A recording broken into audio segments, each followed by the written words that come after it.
The disappearance. The house had grown quieter since Elizabeth disappeared. Not empty, not abandoned, just quieter. As though grief had settled into the walls and decided to stay.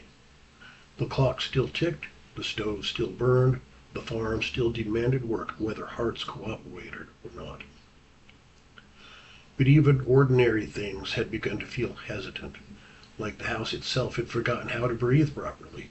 Rain tapped softly against the kitchen window. Morning rain. Ian stood near the sink, still. Not working, not sitting, just standing there, looking out toward the field. Boots muddy. Hands resting lightly against the counter. Breakfast untouched behind him. Again. His mother sat at the kitchen table, watching him, trying not to, trying and failing. She had become good at pretending not to stare. Good at pretending she wasn't measuring what remained. Good at pretending she wasn't afraid. But mothers are poor liars when grief enters the room, and grief had lived here a long while now. Ian, he turned.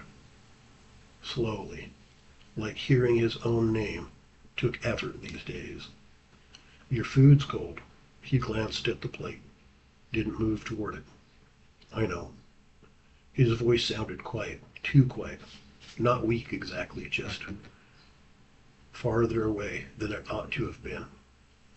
Like the room had become too large for it.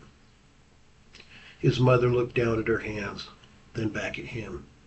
You said that yesterday, too. Silence. Rain again, soft against the glass. And the day before. He nodded once, not disagreeing. Never disagreeing. That somehow made things harder. Harder than arguments, harder than anger. Because anger meant fight, and Ian seemed tired of fighting. She stood slowly, walked toward the stove, poured tea neither of them really wanted. Edwin came by yesterday? A pause, then, very softly. Mm-hmm. Tried again? Longer pause. Yes. She swallowed, already knowing the answer, still asking anyway. Did it help? Ian looked toward the window. Rain streaked the glass. Outside, gray sky pressed low over the field. Finally, he spoke. No. Just that. No bitterness, no anger, no complaint. Somehow that hurt worst of all, because bitterness meant hope still existed, and Ian sounded like a man growing tired of hope. She carried his tea over anyway, set it near him, closer than before, like distance had started feeling dangerous. You can't keep standing around like this. No answer. The farm's suffering. Silence. You're suffering. Still nothing, just quiet. The sort of quiet that fills a house too long after loss. Finally, she said it. The thing she had spent weeks swallowing. Ian. Her voice trembled, just once. I don't know how to keep a hold of you anymore. He lowered his eyes, not ashamed, just sad, so terribly sad. I'm trying. She almost cried hearing it, because he meant it. Lord help him, he meant it. He had tried, Edwin had tried, the old family had tried. Every prayer, every strange little thing they knew, and still, every week there seemed less of him somehow. Less laughter, less voice, less presence, less Ian. He lifted slightly near the window.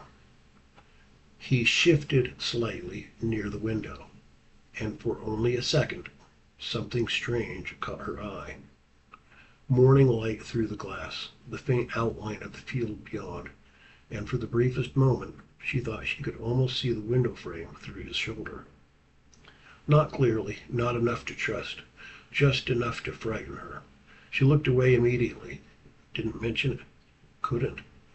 Because speaking it out loud would make it true. Instead, she whispered, I already buried one child. Ian closed his eyes. Ma, quiet, so quiet now. She had to lean closer to him. I lost Margaret. Her voice cracked. I watched Elizabeth disappear. Now crying, trying not to, failing. And every morning she started again, smaller this time. Every morning I wake up wondering, what part of you I'll still have left. Ian said nothing, not because he disagreed, because he understood, and that somehow made it crueler. Long silence, only rain. Hidden truths waiting to be uncovered in VeilFallen. Only grief. Finally, very quietly, Ian spoke. I miss her. His mother nodded, crying openly now. I know. Another pause. Then, sometimes I still listen for Elizabeth in the house. The weak laugh broke halfway through, like she's hiding somewhere. Ian looked down. Me too. She wiped her face, angrier now. Not at him, at life, at God, at grief, at the unfairness of it all. I can't do this anymore. Silence. I can't sit here and... Her voice broke completely. Watch this happen. Ian nodded once, slowly, like he'd known this day was coming, maybe longer than she had. When he finally spoke, his voice sounded so faint, she nearly missed it. You shouldn't have to. That broke her completely, because even now he was trying to comfort her. She shook her head, grabbed her coat from the chair, hands trembling.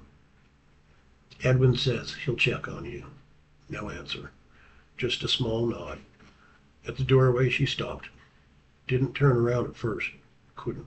Then finally looked back. Really looked.